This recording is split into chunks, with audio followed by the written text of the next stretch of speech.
welcome back to Hearthstone Meta Hype. I'm Eco100 with my friend Venga Dragon. How's it going, Venga? It is going great. Welcome back, guys. We are here. We took a little break because things got crazy. Everything was going, you know what the time is. Yeah. New cards, and I moved. You can see my background is different. Well, not all of you. Some people will be listening on other platforms, but YouTube, you guys will see. I'm excited to talk about all these new things. I actually am. It's Hearthstone's fresh again. It can be fresh for just a short time, but sometimes it gets stale. But right now it's fresh, and we'll see. I mean, it's different. I'll say it is absolutely different. I will give it that. It has definitely gone from like what I thought was uninteractive, really fast gameplay before, like last expansion, was just the tip of the friggin' iceberg with this expansion. My goodness. And that leads me into the topic that I want to talk about, things that I would potentially nerf, because Ixlar said that there would possibly be nerfs, or they would at least talk about the potential balance changes. Actually, today, as of recording this, they said that they would probably do it Tuesday. So that is what I want to talk about, the things I predict they will do, and why I think that they'll do it, and how my opinions have changed over the past couple of days. Because at first I was like, Warlock needs to be nerfed, and now I think it needs to be nerfed, but not as much. So yeah, I'm excited. It's funny is that there are trends and everything that are happening. It's like you're like Warlock needs to be nerfed, then this needs to be nerfed, this needs to be nerfed, this needs to be nerfed, and it's like because as decks become more popular, people try them. This works, so everybody was trying their certain quests, and then it was working. So it's trendy, and yeah. Overall, there's lots of cards that probably need to be balanced and nerfed. However, I do believe that not the solution. Only solution is nerfing. I think there should be some buffs as well. I think some buffs could occur that might balance things out, because with every nerf, there could be a buff that could help as well too. Oh, okay. So after I talk about the nerfs, you can just jump in with some buff ideas as well, because I think that's more positive as opposed to nerfs being just like, oh, this is too strong, it needs to be weaker. So yeah, actually, buffs I didn't even think about. I don't know exactly what I would try to buff. Maybe some of the control tools, just in general, but we can talk about that after I get through some of the nerfs. But that actually is an interesting idea. But I might not know anything, actually. That's the problem. I might not have any ideas. But yeah, for the nerfs, I want to start off with the Warlock quest and the Mage quest. And those are the two main quests that I think are a problem. Looking at the rest, I think Shamans is good but not game-breaking. Rogues is good but not game-breaking. Warriors is good, and I think it's better in a control deck where you get infinite value. That's the one I've had most success with. Paladins is only okay. And like all of them are decent, and they can be win conditions. Actually, also Demon Hunter. But they can all be win conditions without being broken. But Mage, Warlock, and Demon Hunter, in terms of like their impact on the game, just seem to be above the rest. And yeah. I want to start off with Demon Hunter because alphabetical order. Currently, right now, it's the number 9 class in the game. So you might argue that it doesn't really need to be nerfed. But I played OTK Demon Hunter, which I haven't played in like a month because I just didn't like how uninteractive it was. Threw in the quest, took out Skull of Gul'dan, and I'm currently 6-0, and only one game lasted to turn 9. And that's because I didn't draw Il'gynoth until he was the bottom third, or like he was one of the last 3 cards in my deck, which is absurd. Like if you know how to play OTK Demon Hunter, I think this deck is really good. And in fact, in one of the, I forget which one it was, but in one of the metas, one of the regions, it was performing really, really well. And even though the win rate's low, that doesn't necessarily reflect the whole story. Like, think about it. Before, Control Priest last expansion had a low win rate on Hearthstone Replay, like the second lowest, but it was by far the most dominant deck in Grandmaster. So just because it's not doing well, like win rate wise right now, I think it's still really strong and has the potential to be broken. And then I'm just gonna jump into the other 2 quests, and then I'll hear your thoughts on it. But next is the Mage quest. And I actually don't know if the Mage quest itself needs to be nerfed. Now that I'm saying it out loud, I'm pretty sure it's still just Incanter's Flow. Because Incanter's Flow is something that no other class even has anything remotely close to what it does. The only other thing that's kind of maybe close is Ramp and Druid. You're able to cheat stuff out, and you have old things like Lightning Bloom to get out some extra mana.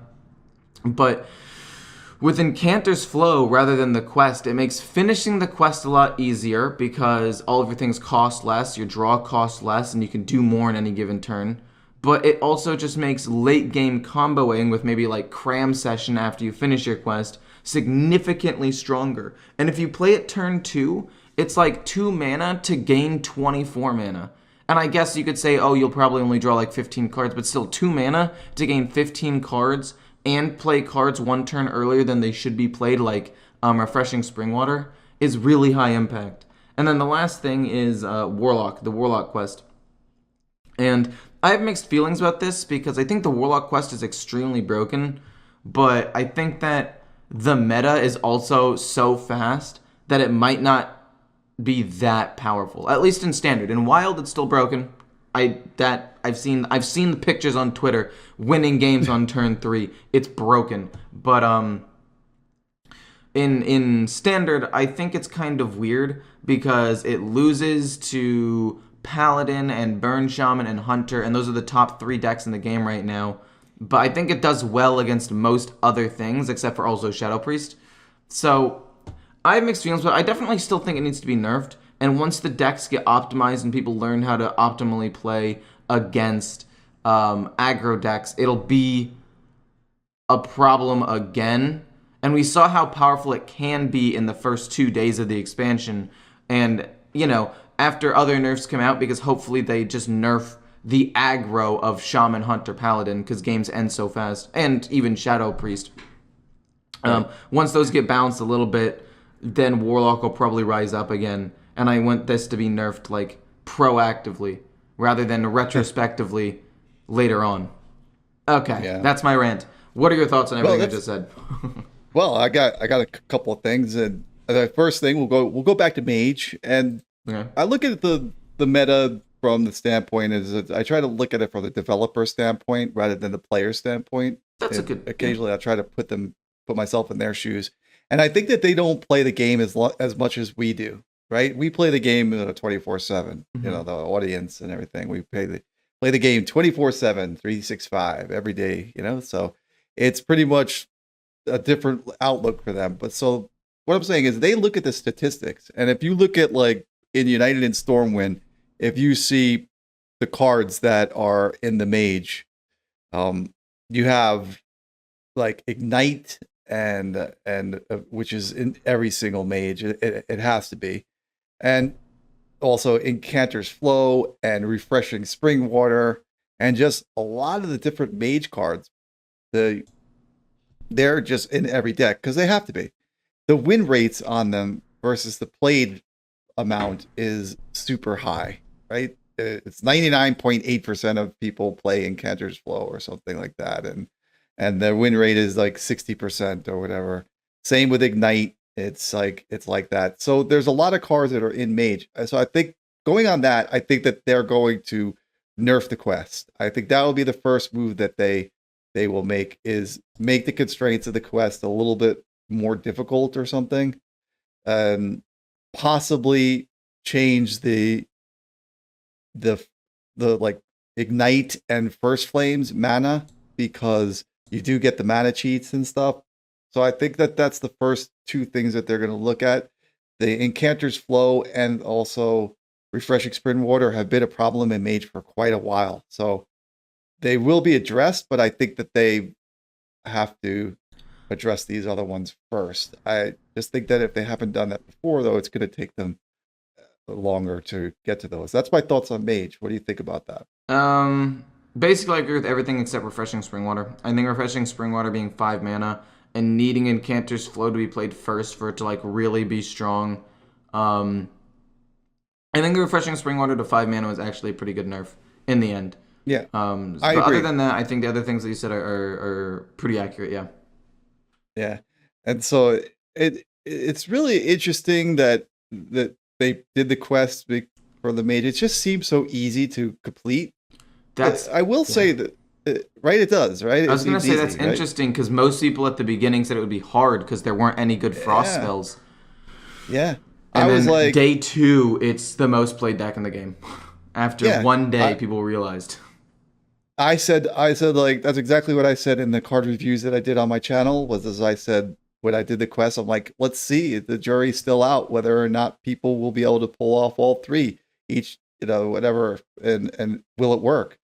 It works, but it does take a little bit of setup. I'm not saying that you can just get in there and just wing it, not do anything. You got to know what you're doing in order to get those quests done. It's not as easy as it may appear. It does take some strategizing, though it is not a really difficult strategy, but it does take a little bit of kind of figuring it out. And, it's not like you could just play the deck and you win. You have to know what you're doing. It's easier than others, but I think that they will do something with the quest. Maybe, I don't know. I think you can't really change the dynamic of going one to one card of each. I don't think that they'll do that where they change the cards that you have to play. I think the only thing they can do is just increase the mana, and Oh, sorry. that's it. I actually had an idea of a nerf. Tell me. So I was talking about this with my chat the other day. I think it was maybe 2 days ago. And basically the idea we came up with, or the idea I presented, and they're like, that is actually maybe really good, is you can only finish one part of a quest line in a given turn. So, like Warlock, you can't play the Stealer of Souls, Dark Glare, and finish all 3 parts in one turn. Mage, you can't get like one good draw and then finish part 1, 2, and part of 3 in part 1, or in one turn. It should be once you finish one part of the quest line, you are done for that turn. So it slows it down a little bit. And I think that overall this will slow down the quests by 1 to 2 turns. But if you do this, you have to also nerf the aggro in things like Hunter, Shaman, Paladin hand buff, and Shadow Priest, because those are the top decks in the game right now. So if you do slow down the quest, you have to also nerf aggro, or else aggro is just going to win every game. But I think making it so that you can't just complete the quest in one turn, no counterplay, is a good option. Because let's just say you don't nerf that and people are able to finish the quest in one turn. Because that's my big problem with Mage. Like, if you play one minion one time and they have a frost spell target, they can complete the quest in that one turn. They'll go like Flurry, cheap fire spell, cheap arcane spell, Flurry again, cheap fire spell, cheap arcane spell that draws them new cards, and then like, brain freeze, and can finish the entire quest line in one turn because you played one minion. Whereas if you played one minion, at least you don't like lose the next turn. I don't know, it's weird. But that would probably be a way that I would nerf it. Yeah, that's funny because I play Control Warrior and the matchup against Mage is very bad. So you can imagine how that was going. And so one of my strategies in the game was to just try to not play any minions and just hit the hero power and just armor up. And the Mage was having so many problems that it would be it was pretty crazy. I mean, it just feels like there's just so many cards that are out of whack with Mage that the balancing is going to be very difficult. I think they will do it. I just not sure. It's a very weird class right now. Yeah, if it's the quest that'll do it. If it'll be the quest on how they change it. Diamond through Legend and Cantor's Flow is capped 99.7% of the time, and the win rate is 67.4. I think that's the highest, or the Mulligan win rate. I think that's like the highest win rate I've ever seen. I was looking at the deck, and this is insane how powerful it is. It is. It's just, if you just look at all of the Mage cards, like we've spoken about this. We've spoken about that when the amount of decks, that the percentage of decks that a card is played in versus the win rate. When the win rate's high and the amount of deck that it's been played in by percentage are both above, when it's above 15% in percentage of decks, above 15%, and a win rate that's creeping up very high, that it usually is a nerf candidate. And if you look at Mage, like everything is above 55, 60%, and everything is well in the 90% range of that is played in every Mage deck and things. So yeah, the class just needs some kind of overhaul, and I don't see how it could happen. So I wanted to just move to the second card that you talked about, and that was you went to Demon Hunter was the second one, right? Yeah. And well, it was the Demon first Hunter, alphabetically, but yeah, that was the other one. That's right. Yeah. I wanted to talk about Mage. So, but Demon Hunter, I think that it's just, I don't know how that you're going to be able to nerf that as well. I'm lost there because it seems very slow, but it doesn't seem very slow. Like it's just, like the problem is like Glide is a problem. Like is it not a problem, but it's just Glide is a really good card. And I think that the flavor of Demon Hunter, the way that the quest works, I think, believe it or not, I think it's balanced to some degree. I think that there's other cards that need to be nerfed.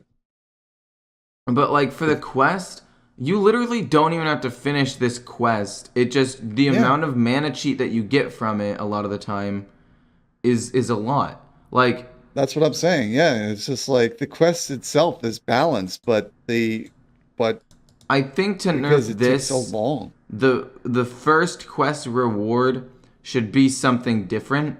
Then the second one should be reduced all the cards drawn this turn by 1, and then the last one should be get Kurtrus. But the first one should be like, if you drew 4 cards this turn, I don't know, deal like 2 damage to everything. Or like have it be a board wipe. So you can still control, and it still like helps you against aggro. Like just cast Emolition Aura as its reward. Yeah. But it does something like that as opposed to just, I don't know, making all of your cards cheaper. So if you have a good hand, like if you have Il'gynoth, Morg Artificer, a Fell Scream Blast, and the spell damage guy in your hand when this happens, next thing you know, you can win turn 6, and that's assuming you don't reduce the cost of more stuff with the second quest line. I don't know. Yeah. Let me say to you that what I mean by the quest itself is somewhat balanced, meaning it's based on the idea that it is, to pull off the quest, it means that you kind of have to put a lot of really bad cards in your hand, in your deck. And you do run the risk of, by the time you complete your quest, of having, say, 10 to 14 cards in your deck left, right? So it doesn't seem that it's worth it. The problem arises just from the other cards that are there, which is a lingering problem of the lifesteal Demon Hunter had left around. So the quest is kind of slow and sort of takes a while, and there is some sacrifices and stuff like that they'll have to make. But the problem is what you get from it is so good. The cards that you have, they're already there. Yeah. So the quest itself is not really the problem. The quest just makes the cards that were already good better, but the quest itself isn't necessarily the problem. That's it. Yeah. And it's weird that it even went into play, considering that there was ways to pull this off, like with those cards anyway. So it's kind of it's strange. I really don't like the Demon Hunter quest. I wish they had done something a little different with it. Oh, yeah, I think it's just not exciting, and it just led to this. I think it should have been like you attack or something. I think it should have been either A, it could have been play Outcast cards, or B, focus around attacking, and then Druids should have been something different. We could talk about that at another time, but I just think the last one is Demon Seed from Warlock's quest. Yeah. The Warlock quest is we remember, if it was the way that I thought it was going to be, was just off of going into like that the damage was cumulative, that would have been completely broken, right? Dude, when you said that, you're like, oh, maybe it's 6, and then all you need to do is 1 more damage to something. I'm like, no, there's no way that's how that works. I know, thankfully, right? And the Demon Seed was always one that I thought was going to be really good, and I thought it was very cool. I just think that again, this one is one that you can pull off too quickly, and it's like, and it's weird, even though that it's you can pull it off so quickly, and it's just that then there's this like going into fatigue. It's so fast, and it just seems it's very hard. It doesn't make for much of an experience, but I haven't really had a big problem with the Demon Seed quest because I usually just run them down, and I'm running them down with control, like a control deck, like my control warrior. That's weird. Get the weapons. I feel like running them down with aggro makes sense, but I mean, I haven't played too much with controller. I've played maybe like 6 games, and I haven't played against a Warlock, but I feel like it's very slow.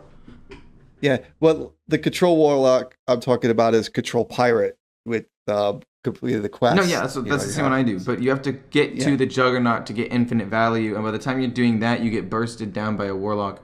I don't know. The Warlock one's weird, though, because you just brought up running them down, and I'm pretty sure this is what I said at the beginning. Like, dealing 21 damage to yourself, assuming that you get it exact, and usually you'll go like 1 or 2 over, is a lot in a meta where finishing a quest as a burn mage and then burning you down is very possible turn 6 or 7, where Face Hunter, Shadow Priest, and Burn Shaman can all kill you by turn 6 or 7.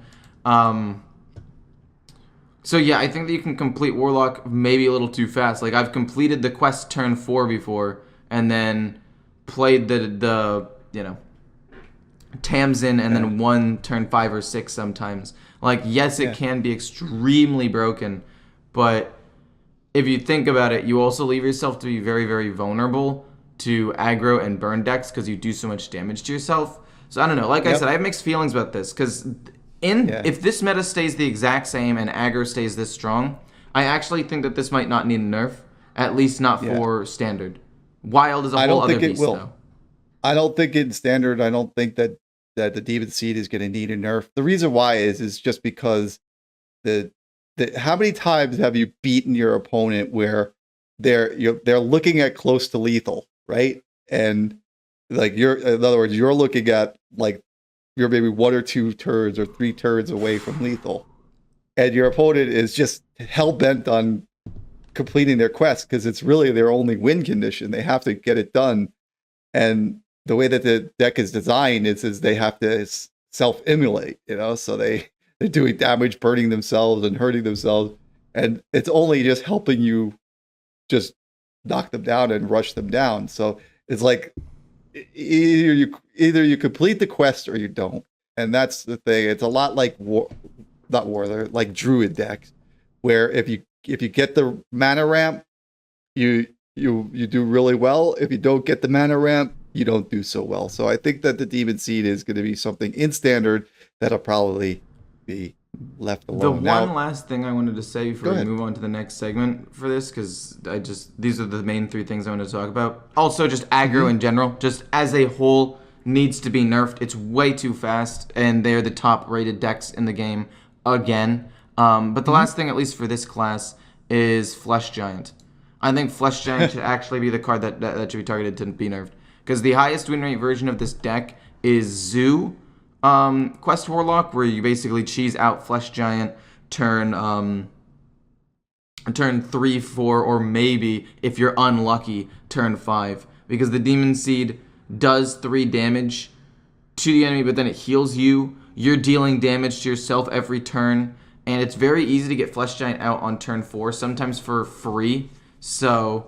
And then you get them back with Raised Deads. Like, when I play Quest Warlock, I'm winning with Flesh Giants more often than I'm winning with the quest itself. The quest is just a thing like the Demon Hunter that allows me to win more consistently with Flesh Giant because it gives me another way to heal myself and reduce the cost of Flesh Giant more. I think Flesh Giant's a pretty big problem. In terms of played win rate, it has the highest played win rate in Warlock, at least for this deck, by 5%. Mulligan win rate, it's the second highest Mulligan win rate. This is an 8-mana card that has the second highest Mulligan win rate in Warlock.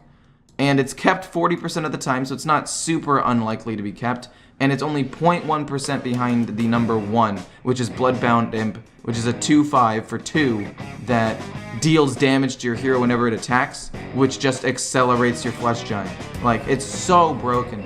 Flesh Giant, and Flesh Giant is one of the main things that won games with Dark Glare Warlock in the past in Wild. So, and I think that's a card that should be focused on. I don't have much to say more on this except a couple of things, so we'll leave it to my segment and we'll discuss just some ranting and some things about the meta. But there are some other cards that I think that we could talk about.